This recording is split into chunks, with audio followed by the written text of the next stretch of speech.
할렐루야. 우리 옆 사람하고 인사 한번 할까요? 사랑합니다. 축복합니다. 사랑합니다. 축복합니다. 할렐루야. 인사를 참 예쁘게들 잘하시네요. 웃으면서 어쩌면 저렇게 인사도 은혜스럽게 할까? 은혜가 팍 옵니다. 제가 보니까 하나님께서도 아마 은혜 받으셨을 것 같아요.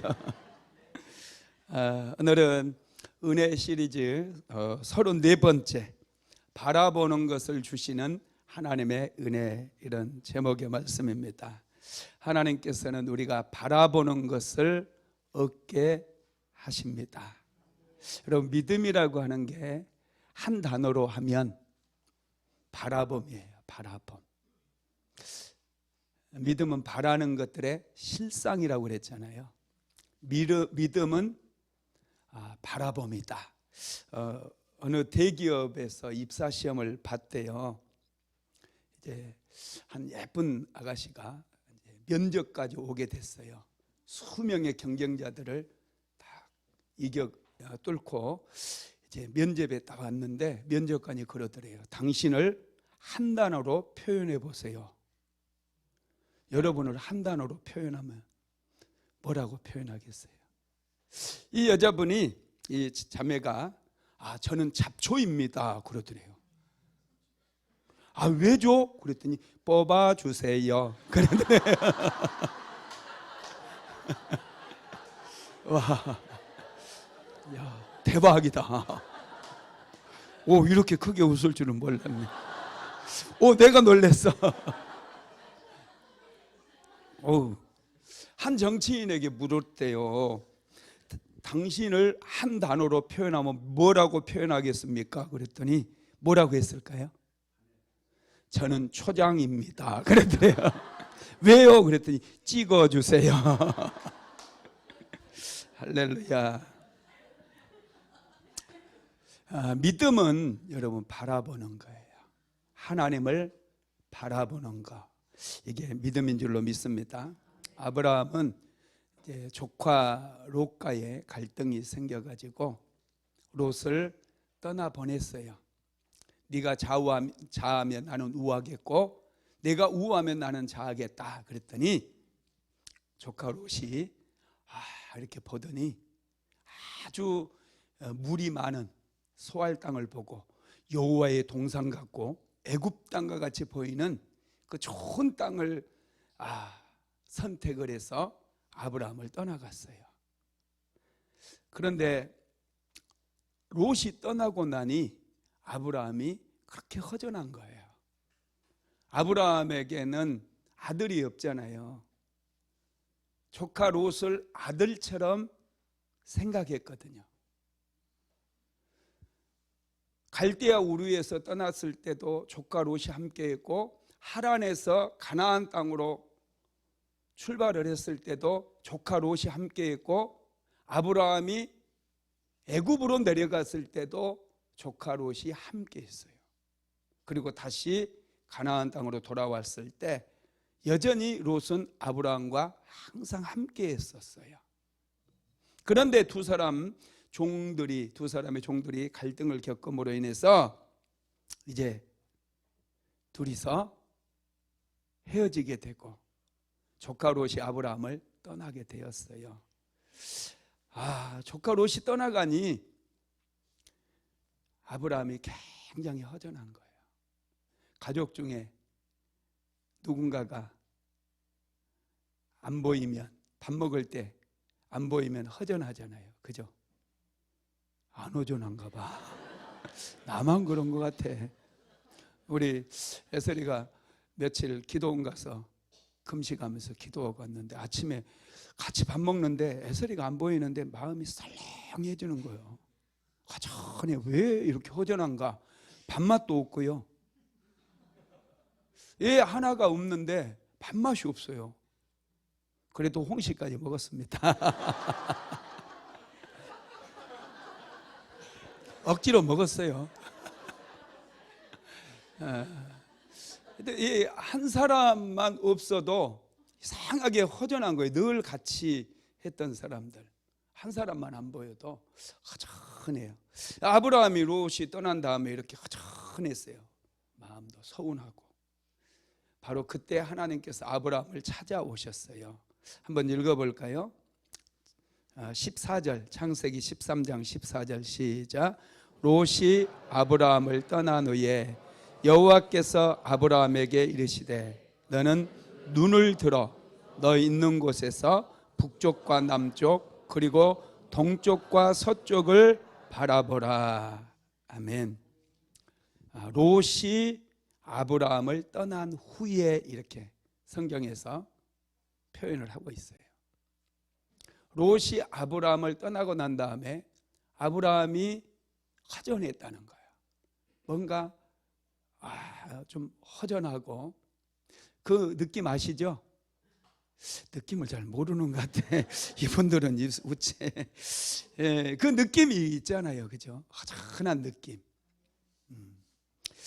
그때 하나님께서 아브라함을 딱 찾아오신 거예요. 이걸 여러분 좀 깊이 묵상해 보면 하나님께서 지금 누구를 보고 계셨다는 거죠, 그죠? 아브라함을 보고 있었다는 거예요. 아브라함을 지켜보고 있어요. 아브라함이 허전해하고 있구나, 서운해하고 있구나, 하나님께서 아신 거예요. 그래서 롯이 떠나버린 그 환경에 아브라함이 서운해하고 있을 때 하나님께서 아브라함을 찾아오셔서 아브라함에게 말씀을 주시는 거예요. 여러분, 하나님께서 아브라함을 찾아오신 이유는 위로해 주시기 위해서 아닙니다. 롯 좀 보냈다고 뭘 그렇게 섭섭해하니, 이런 말 전해주기 위해서 오신 게 아니라 하나님께서 아브라함을 찾아오신 이유는 딱 한 가지예요. 뭘까요? 축복해 주시기 위해서. 하나님께서 저와 여러분을 찾아오시는 이유도 한 가지예요. 야단치기 위해서도 아니고 막 그냥 심판하고 벌 주기 위해서도 아니고 축복해 주시기 위해서. 그래서 하나님과의 만남이 이루어지게 되면 정말 놀라운 축복이 우리의 삶에 부어진다는 걸 믿으시기 바랍니다. 하나님께서 아브라함을 찾아오셔가지고 복을 주셨어요. 여러분, 그러면 하나님께서 아브라함에게 가르쳐 주신 축복의 비결이 뭘까? 첫 번째는요, 눈을 들어서 동서남북을 바라보는 거예요. 자, 14절 15절 읽어봅니다. 시작. 롯이 아브라함을 떠난 후에 여호와께서 아브라함에게 이르시되 너는 눈을 들어 너 있는 곳에서 북쪽과 남쪽 그리고 동쪽과 서쪽을 바라보라. 보이는 땅을 내가 너와 내 자손에게 주리니 영원히 이르리라. 아멘. 하나님께서 아브라함에게 찾아오셔서 놀라운 축복의 원리를 가르쳐 주시는데, 눈을 들어서 동서남북을 바라보라 이렇게 말씀하고 있어요. 눈을 들어서 보라는 거예요. 지금 아브라함은 집착했어요.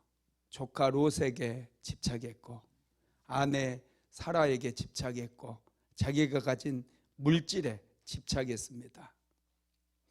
우리는 믿음의 삶을 살면서도 집착할 때가 참 많아요.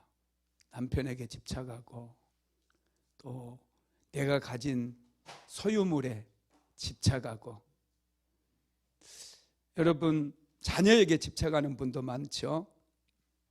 근데 하나님께서는 우리가 뭔가 할 때 집중하는 것은 아주 좋은 일이지만 누군가에게 집착하는 것은 그건 안 좋은 거예요.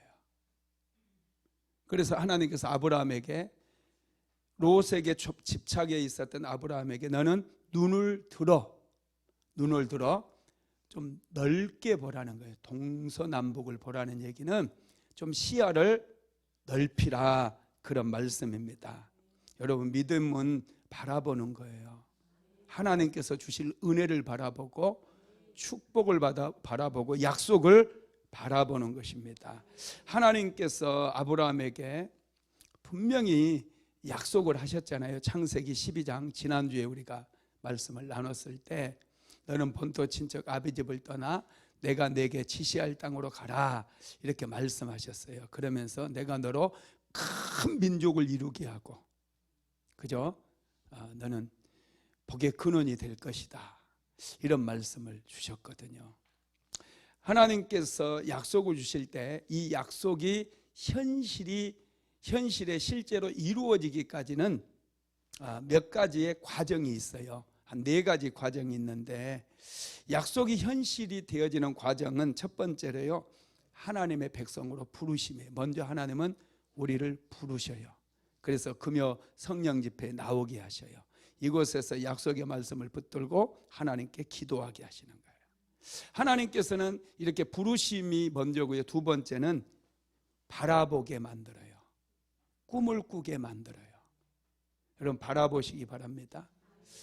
좋은 것을 바라봐야 돼요. 나쁜 것 바라보면 나쁜 것만 얻습니다. 좋은 것을 바라봐야 돼요. 그리고 바라보고 꿈꾸는 것을 얻을 수 있는 환경으로 들어가게 만들어요. 이게 참 은혜예요.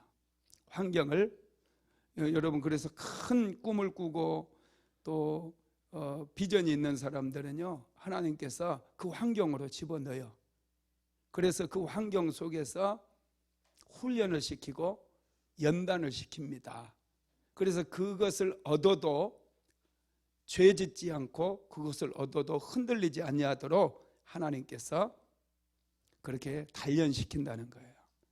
그 다음에 4번째로는 꿈꾸는 것을, 바라보는 것을 얻게 하십니다. 하나님께서 아브라함에게 가나안 땅을 주실 때도 이 4가지의 과정을 거치게 만들었어요.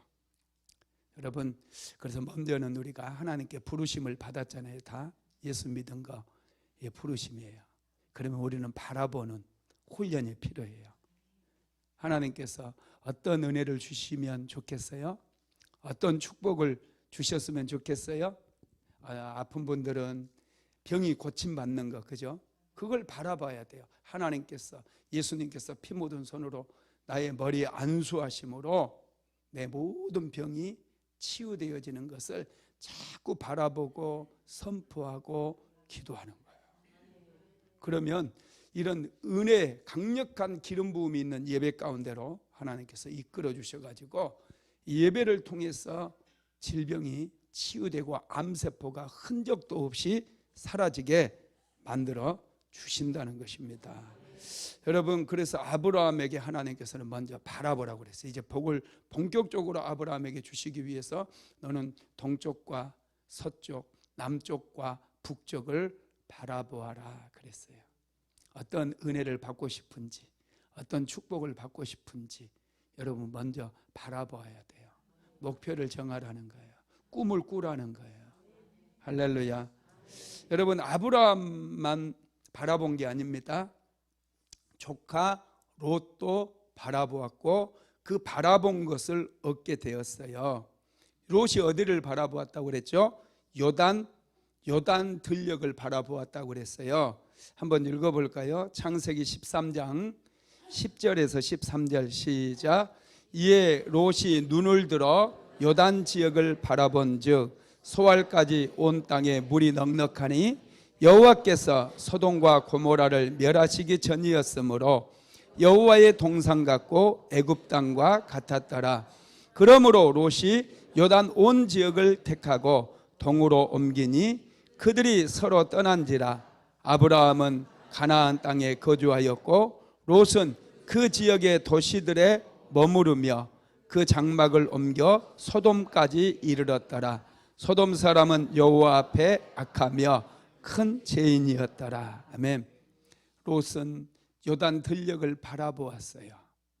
그 땅은 여호와의 동산 같았고 애굽의 나일강에 있어서 물이 풍족했잖아요. 그래서 곡식이 잘 재배가 됐거든요.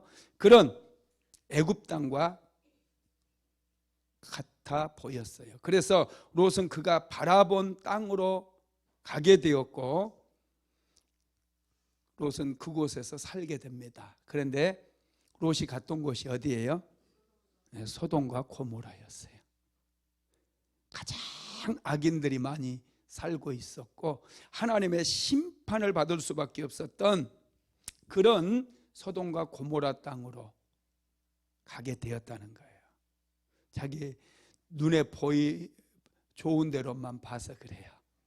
하나님의 눈으로, 하나님의 관점으로 볼 수 있어야 되는데 자기의 관점으로 세속적인 눈으로 바라보니 소돔과 고모라, 이제 얼마 있지 않으면 하나님의 불심판을 받을 수밖에 없었던 소돔과 고모라가 좋아 보였던 것입니다. 롯의 선택은 불행한 결과를 가져왔어요. 여러분, 우리가 선택하게 되면 이게 선택의 결과가 나와 내 자녀들에게까지 영향을 미친다는 것을 우리는 항상 기억해야 돼요. 그래서 하나님께 기도하고 질문하고 하나님의 눈으로 바라보고 선택을 해야 됩니다. 그러면 여러분, 우리는 실수하지 않게 되고 아브라함처럼 좋은 선택을 함으로 우리의 삶에 하나님께서 주신 축복이 흐르게 만들 수 있다는 거예요. 두 번째로 하나님께서 보게 하시는 것을 보는 것, 이게 축복받은 비결이에요. 하나님께서 보게 하시는 것을 우리는 보아야 돼요. 내가 보고 싶은 것만 봐서는 안 된다는 거예요. 사람은요, 자기가 보고 싶은 것만 봐요. 하나님께서 보게 하시는 것을 보아야 축복을 받을 수 있어요. 할렐루야. 네. 바라보기 위해서 먼저 하나님께서는 아브라함에게 눈을 들라고 그랬어요. 눈을 들어서 먼저 하나님을 바라봐야 돼요. 그래야 우리가 하나님께서 보게 하시는 것을 볼 수가 있는 거예요. 롯은 눈을 들기는 했지만 자기가 보고 싶은 요단 들녘을 본 거예요.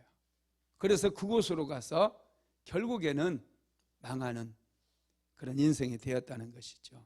하나님께서는 아브라함에게 눈을 들라 그랬어요. 눈을 들어 동쪽과 서쪽, 북쪽과 남쪽을 바라보라 그랬습니다. 여러분, 눈을 들라는 얘기는 먼저 아브라함에게 하나님께서는 하나님을 바라보라는 얘기였어요. 동쪽, 서쪽, 남쪽, 북쪽 보기 전에 하나님을 먼저 바라보라는 거예요. 롯만 바라봐도 안 되고 하나님을 바라봐야 여러분 축복을 받을 수 있어요. 시편 121편 1절로 2절 한번 읽어볼까요? 시작. 내가 산을 향하여 눈을 들리라. 나의 도움이 어디서 올까? 나의 도움은 천지를 지으신 여호와에게서로다. 내가 산을 향하여 눈을 들리라 그랬어요. 나의 도움이 어디서 올까? 나의 도움은 천지를 지으신 여호와에게서로다. 우리의 도움은 천지를 지으신 하나님께로부터 온다는 거예요. 그래서 우리가 눈을 들어서 세상 것을 보기 전에, 내가 보고 싶은 것을 보기 전에 먼저 하나님을 바라보아야 돼요. 그럴 때 하나님께서 보게 하시는 것들을 우리가 볼 수가 있게 됩니다. 하나님께서 보게 하시는 것, 하나님께서 주시고 싶으신 것, 이런 것들을 여러분 보는 눈이 열리게 되기를 바랍니다. 우리가 또 바라봐야 될 것은요, 우리에게 남아있는 것들을 볼 수 있는 그 눈이 필요해요.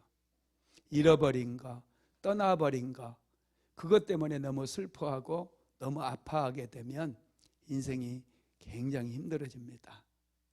떠나버린 거, 잃어버린 것들은 여러분 빨리 더 이상 바라보지 마시고 아직 나에게 남아있는 게 뭔가 바라보시기 바랍니다. 요즘 새벽 예배 때 또 룻기서 말씀을 나누고 있는데, 나오미가 베들레헴에 흉년이 들었을 때 그의 남편과 두 아들 함께 모압 땅으로 가게 됩니다. 흉년을 피해서 간 거예요. 그런데 모압 땅에서 20년을 지내게 되는데 남편을 잃어버리고 두 아들을 다 잃어버려요. 얼마나 참 힘들겠어요. 나오미가 두 아들 장가 보냈는데 손주 하나 낳지 않고 두 아들이 다 죽은 거예요.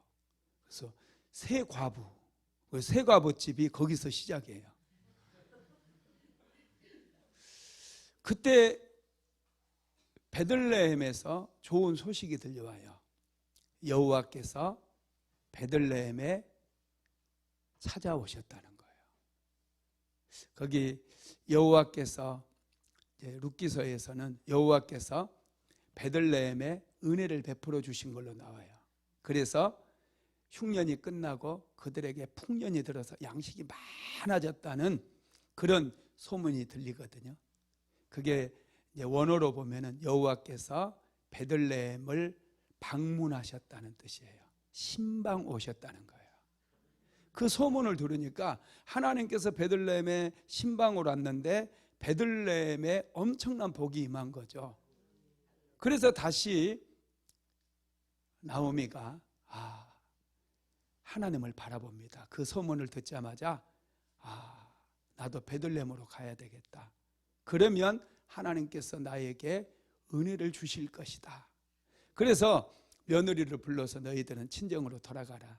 나는 베들레헴으로 가겠다. 우리 민족이 살고 있는 베들레헴으로 가겠다 그랬더니 오르바는 갔지만 룻은 끝까지 나오미를 찾아오잖아요. 그러면서 룻이 그런 놀라운 고백을 해요. 어머니의 백성이 나의 백성이 되고 어머니의 하나님이 나의 하나님이 되실 것입니다. 그래요. 어머니가 죽는 곳에 나도 죽고 어머니가 묻히는 곳에 나도 묻히겠다고 그렇게 고백을 해요. 어머니의 하나님, 이 룻은 나오미 집에 시집 와서 어머니 나오미가 섬겼던 여호와 하나님을 알게 된 거예요. 그래서 그 어머니랑 하나님의 은혜를 구해서 하나님께 은혜 받기 위해서 다시 베들레헴으로 돌아갔고 하나님께서는 그렇게 은혜를 구하고 은혜를 바라보고 베들레헴으로 왔던 나오미에게 놀라운 은혜를 내려주시잖아요. 끊어졌던 가문을 잇게 만들어요. 그의 며느리 룻을 통해서 보아스라고 하는 아주 유력한 한 친족을 예비해 놓으시고 잃었던 땅도 다 되찾게 만들고 이게 여러분 하나님의 은혜인 것을 믿으시기 바랍니다. 하나님께는요 늦은 법이 없어요. 하나님, 목사님 저는 남은 게 아무것도 없는데요, 저는 빈털털인데요. 아니에요. 하나님이 계시잖아요. 우리는 부자예요. 할렐루야. 항상 그런 부유한 마음으로 살게 되기를 주님의 이름으로 축복합니다. 세 번째로는 우리는 바라보는 것을 얻게 돼요. 창세기 13장 17절 읽어봅니다.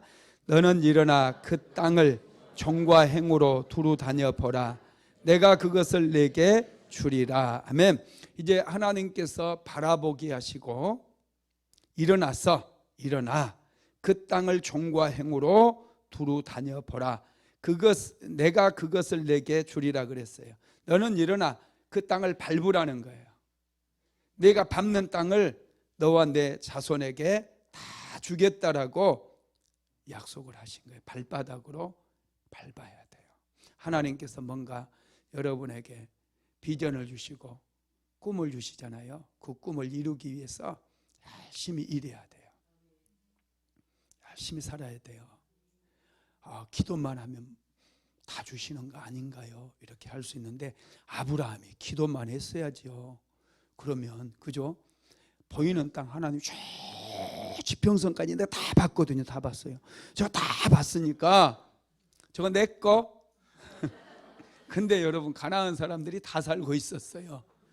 하나님께서 그 후손들에게 주기 위해서 아브라함에게 너는 전부 그 땅을 밟으라고 말씀하셨거든요.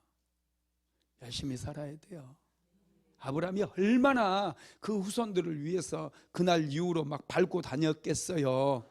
여러분이 이 아브라함이라고 하면은 막 하루 종일 끝까지 막 가고 또 끝까지 가고 애굽 땅까지 가지 않았겠어요? 아브라함이 애굽 땅까지 가고요. 북쪽은 하솔 근처까지 나중에 다 간 것 같아요. 그래서 하나님께서 이스라엘 백성들의 경계를 정해 줄 때 남쪽은 애굽의 강 그쪽을 경계로 하고 북쪽은 유프라테스 강 거기까지 하나님께서 경계로 주시거든요. 아브라함이 틀림없이 저는 거기까지 다 밟고 왔다고 저는 믿고 있습니다. 게으른 사람은 안 믿어요, 그런 거. 밟는 것도 귀찮아해. 밟는 것도 귀찮아하면 안 됩니다. 하나님께서 나에게 뭔가 기업을 주셨다, 뭐 식당을 하나 주셨어도요, 정말 열심히 장사해야 돼요. 메뉴도 개발하고 어떻게 하면 손님들에게 기쁨을 주고 만족을 줄 수 있을까. 제가 이제 가끔 식당 같은데 개업하고 그러면 그곳에 사업장 예배 드리고 또 축복 기도해 줄 때 하나님, 이곳에 오신 손님들이 정말 음식을 맛있게 먹을 뿐만 아니라 다 축복을 받게 해달라고 그렇게 기도해 줄 때가 참 많아요. 와서 행복해야 되거든요. 반찬을 먹었는데 이게 신내가 확 올라오고, 이거 며칠 지났는지 모를 막 그런 남을 내오고 막 이러면 먹으면서 그래요. 이 식당 다시는 안 올 거야. 맹세하면서 먹어요. 어젠가 그저께인가 보다 이제 식당회를 갔어요. 밥 먹으려고 어떤 식당회를 갔는데 옆에 앉아 있는 분들이 저기 그 교회 식구들이더라고요. 목사님하고 여자분 세 분이 다 우리 옆에 앉아 있어요. 제가 어떻게 알았겠어요? 딱 보면 알까요?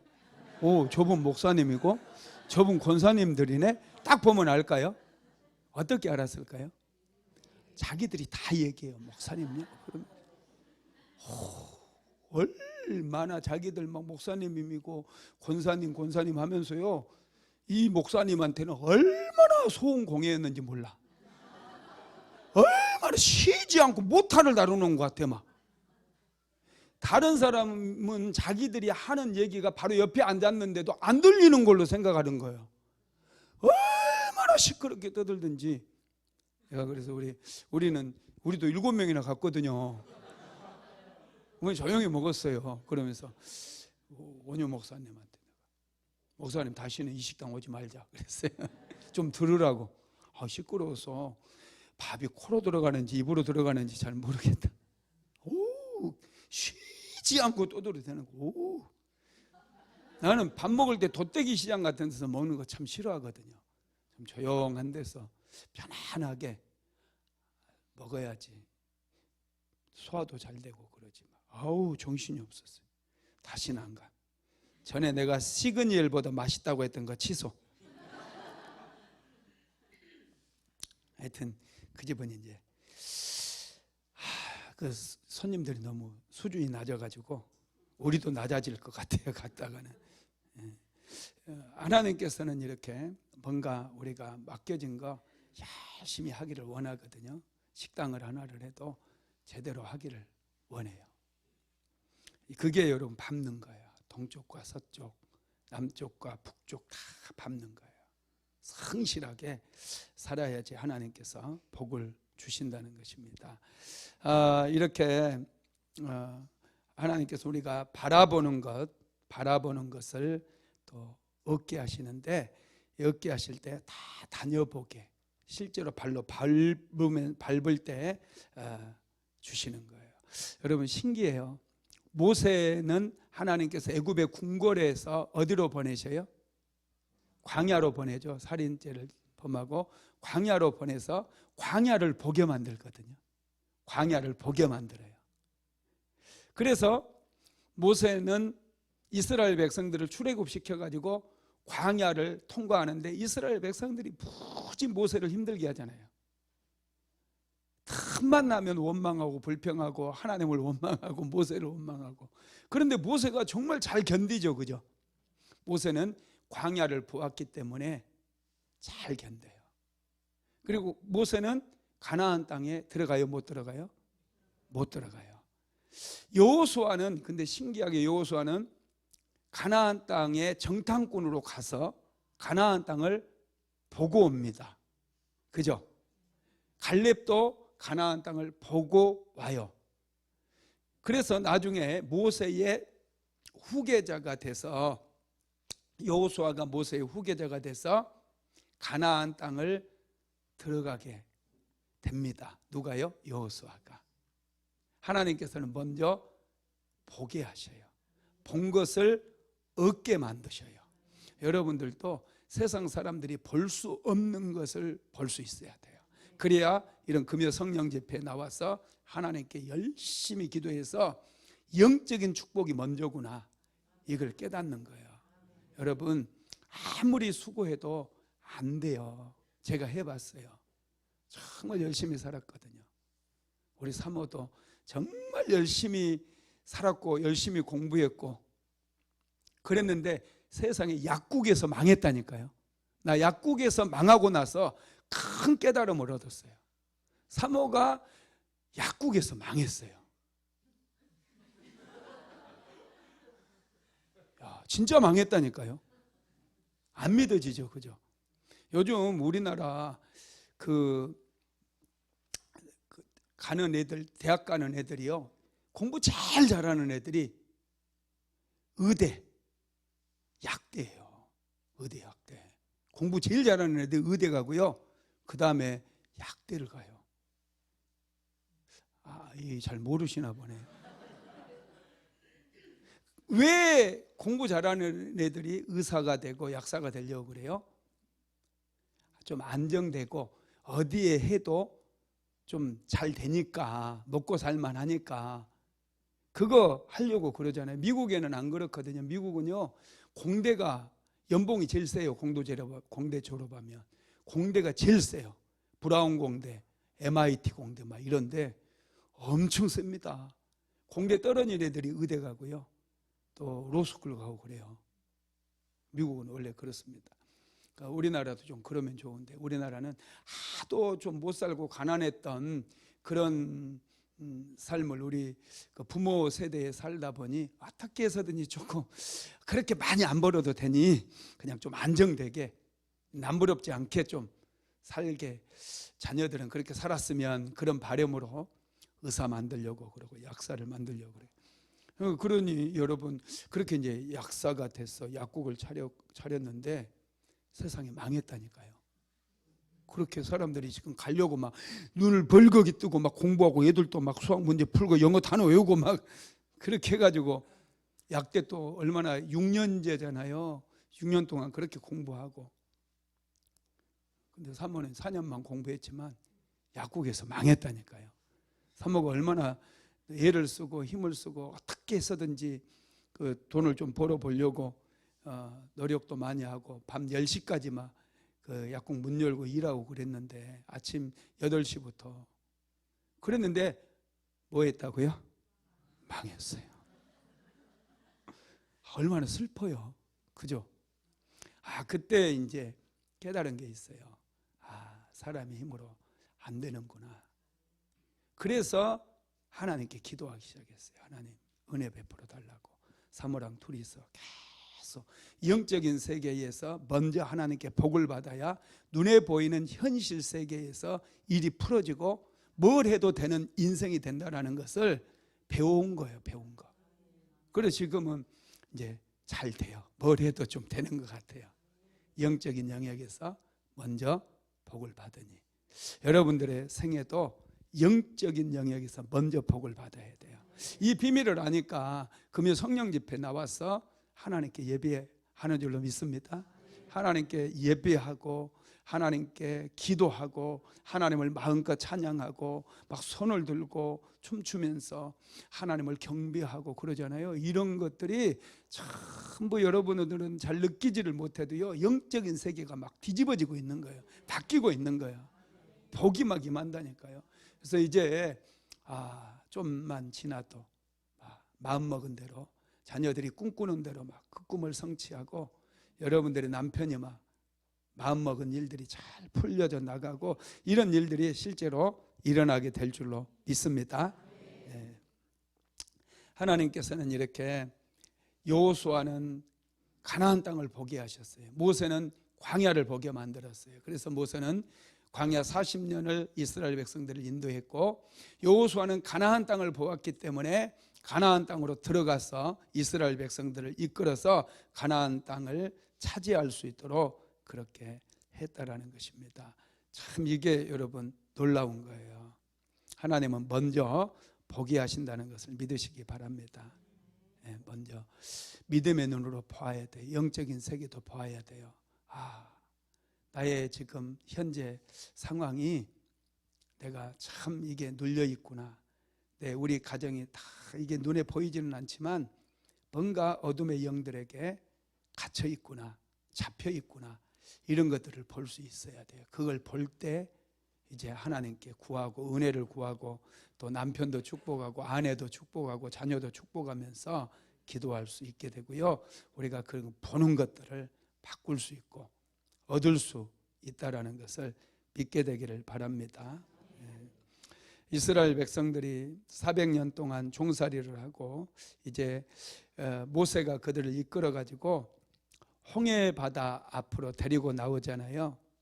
그런데 홍해 바다에 진을 치고 딱 머물렀을 때 그 앞에 진을 쳤을 때 바로의 군대가 추격해 와요. 앞에는 홍해 바다가 가로막혀 있고 길이 막혀 버렸어요. 이스라엘 백성들. 가끔 우리도 길이 막힌 경험을 할 때가 있거든요. 길이 안 보일 때가 있어요. 진퇴양난에 빠졌어요. 그때 이스라엘 백성들은 모세를 원망합니다. 모세를 원망해요. 그들이 왜 원망하느냐 하면 그들이 누구를 보았어요?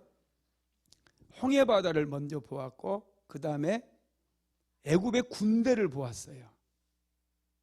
그랬더니 그들이 원망하고 불평하는 거예요.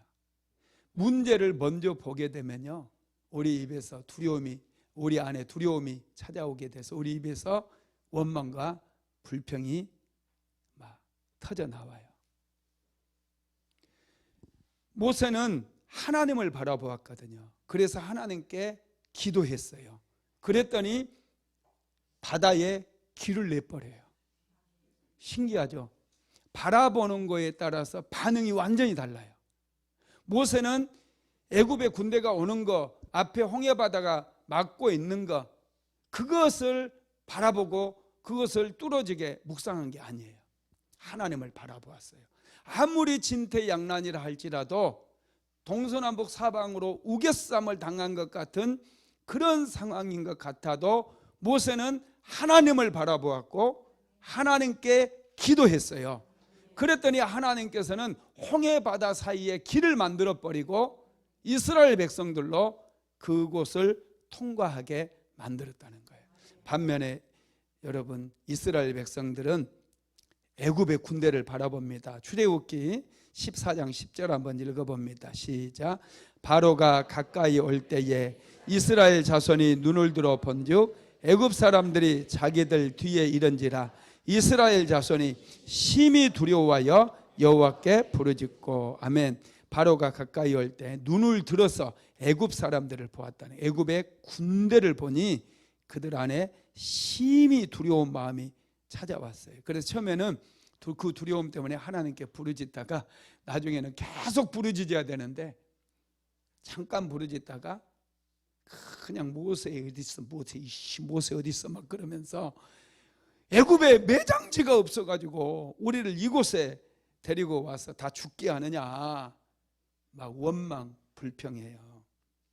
여러분, 두려워하는 거, 여러분들도 인생을 살다 보면 두려움이 찾아올 때 있잖아요. 저도 두려울 때가 있어요. 그런데 자세히 내가 왜 두렵지? 왜 이런 두려움이 찾아왔을까?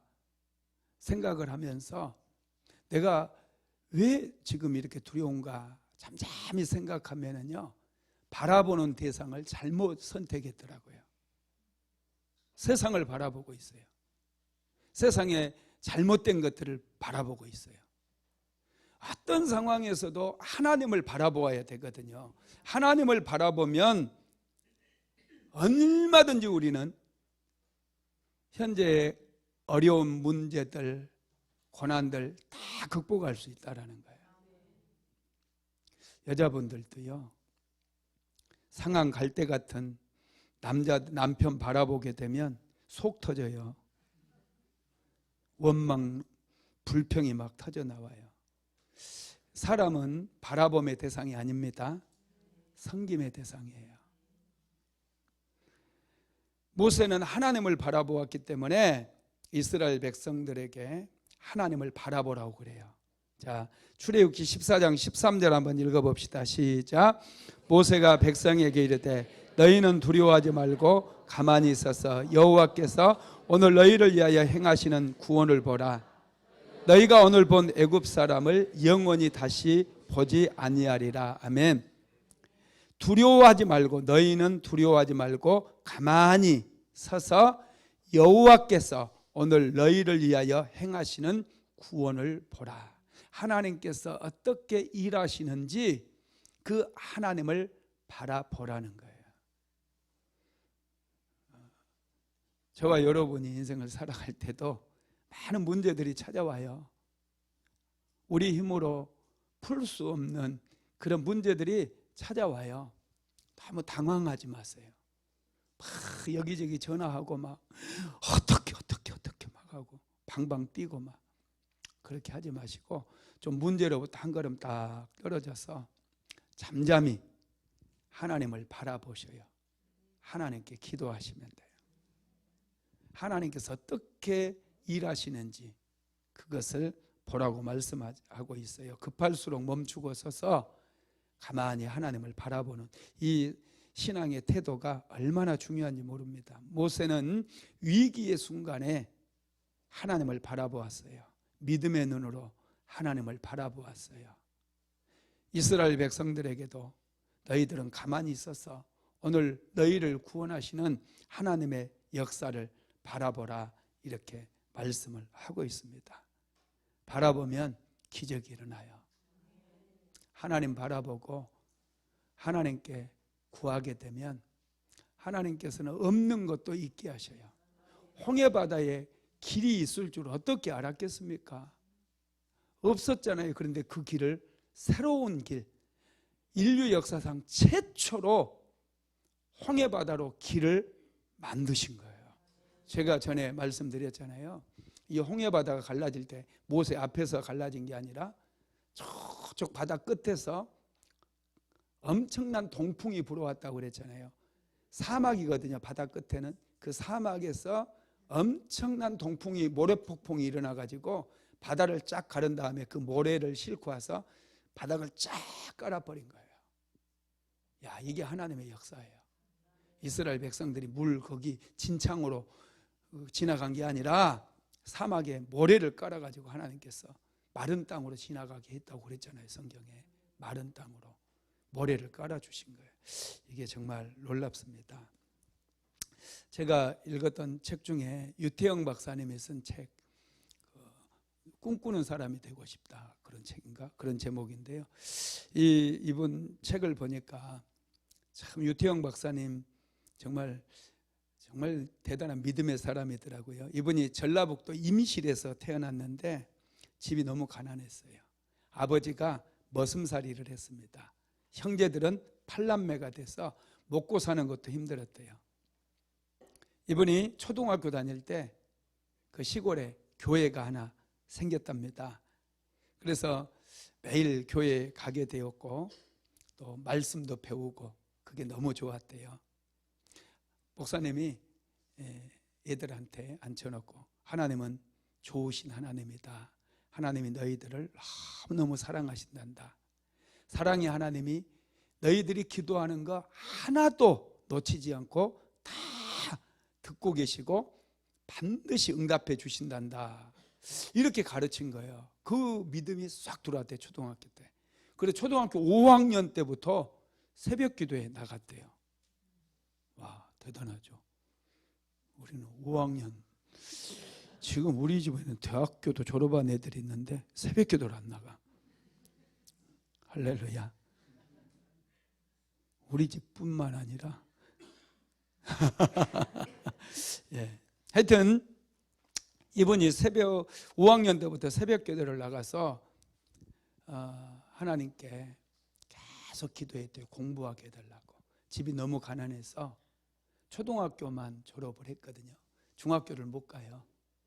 어떻게 중학교 책을 구해가지고 중학교 이제 집에서 일 거들어 주면서 독학으로 중학교를 이제 공부를 합니다. 그래서 나중에 3학년에 이제 편입을 해가지고 1년 동안 중학교 다니고요.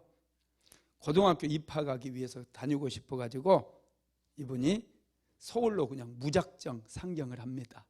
그래서 영등포역에서 껌 팔고 구두 닦으면서 야간 고등학교를 다녀요.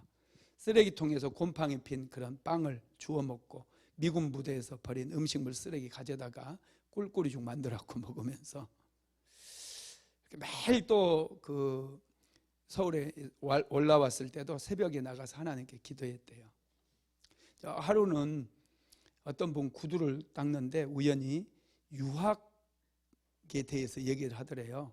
그래서 유학이 뭐냐고 물어봤더니 외국에 나가서 공부하는 것이라고 그렇게 얘기를 하더랍니다. 그래서 새벽 예배에 나가가지고 하나님 나도 유학 보내주세요. 이렇게 10년을 기도했대요. 10년을. 대단하죠.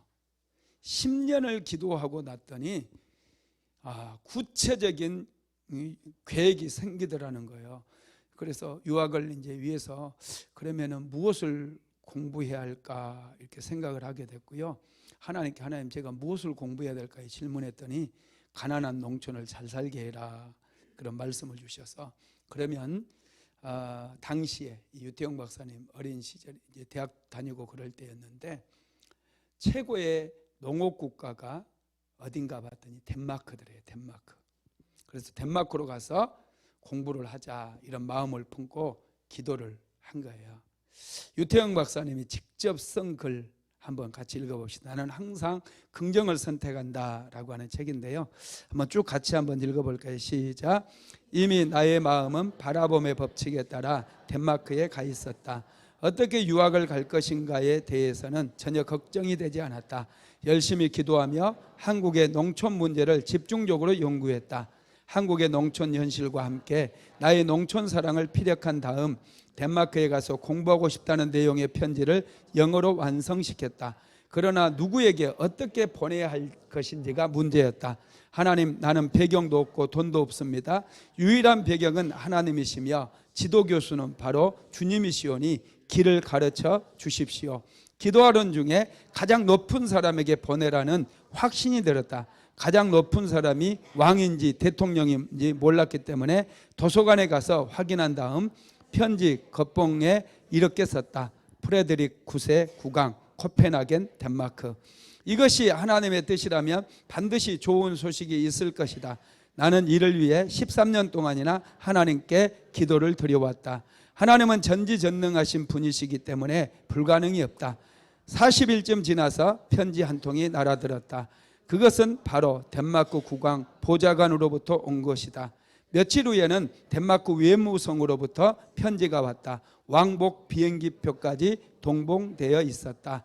하나님 감사합니다. 시골뜨기 소년에게 해외 유학의 길을 열어주신 하나님, 당신의 크신 사랑이 넘치옵나이다. 이렇게 해서 이분은 덴마크에 가서 학비 한 푼 안 들고 공짜로 공부를 합니다. 이분이 덴마크에서 석사학위까지 하고요. 또 이스라엘에도 똑같이 편지를 써요. 당시에 이스라엘의 키부츠 농원이 농장 이런 게 굉장히 잘 되어 있어가지고 이스라엘에 가서 첨단의 그런 농업 기술을 배워야 되겠다 생각을 하고 또 이스라엘에 편지를 써가지고 또 이스라엘의 이제 벤고리온 대학에 가서 이분이 박사 학위를 받아요. 그리고 우리나라에 돌아와 가지고 이제 박정희 대통령 새마을 운동할 때 많이 도와서 이분이 이제 그 새마을 운동에 그런 거 많이 다 기획을 했고요. 그래서 우리 농촌을 정말 잘 살게 했잖아요. 나중에는 건국대학교의 부총장까지 하시고 지금 은퇴를 하셨습니다. 유 교수님은 환경을 바라보지 않았어요. 전능하신 하나님만 바라보았어요. 자기 집이 가난하고 돈 없고 그런 것만 바라보고 신세 한탄하고 이러지 않았어요. 살아계신 하나님, 지금도 역사하시는 하나님, 나와 함께 하시는 하나님, 내가 기도하면 반드시 응답해 주시는 하나님, 그 하나님을 바라보았던 거예요. 그래서 용기를 내서 덴마크 국왕에게 편지를 썼고, 그리고 덴마크에 유학을 가서 또 이스라엘까지 유학을 가서 공부를 하고 대한민국에 돌아와서 많은 또 학생들도 유학도 보내고 큰 일을 하셨다는 것입니다. 말씀을 마무리하겠습니다. 우리는 바라보는 것을 얻게 됩니다. 하나님께서는 아브라함에게 먼저 너 있는 곳에서 동쪽과 서쪽, 남쪽과 북쪽을 바라보라고 말씀하셨어요. 바라보면 기적이 일어납니다. 믿음은 바라봄이에요. 믿음은 바라봄으로 시작이 됩니다. 어떤 축복을 받고 싶습니까? 어떤 은혜를 받고 싶습니까? 이 금요 성령 집회 나와서 먼저 바라봄의 비밀을 깨닫고 바라보시고, 바라보는 걸로 끝나지 마시고 계속해서 유태영 박사님 13년을 기도해서 유학을 간 것처럼 우리도 바라보고 기도해야 돼요. 기도하면 안 열릴 것 같잖아요. 반드시 열려집니다. 유태영 박사님이 하신 말씀 중에 그의 생애를 정말 아름답게 만들었던 것은 책이었다고 그러더라고요. 특별히 성경책, 그리고 이제 자신을 변화시킨 책이 성경책과 그 유달령 박사님이라고 하는 분이 쓴 책이었는데, 새 역사를 위하여, 이게 1952년에 출판된 책인데요. 이 책에는 덴마크가 아주 가난하고 못 살았었는데 그룬투비라고 하는 목사님이 국민적인 의식 개혁운동을 일으켜가지고 오늘날처럼 정말 잘 사는 농업국가, 낙농국가를 만들었던 그 이야기를 그 책에 써놨대요. 그걸 보고 이분도 도전을 받았다고 그러더라고요. 여러분, 우리는 바라보아야 돼요. 바라보는 것은 꿈꾸는 거예요. 꿈을 꾸고 하나님께 기도하면 하나님께서 반드시 우리의 인생을 축복해 주시는 것을 믿으시기 바랍니다.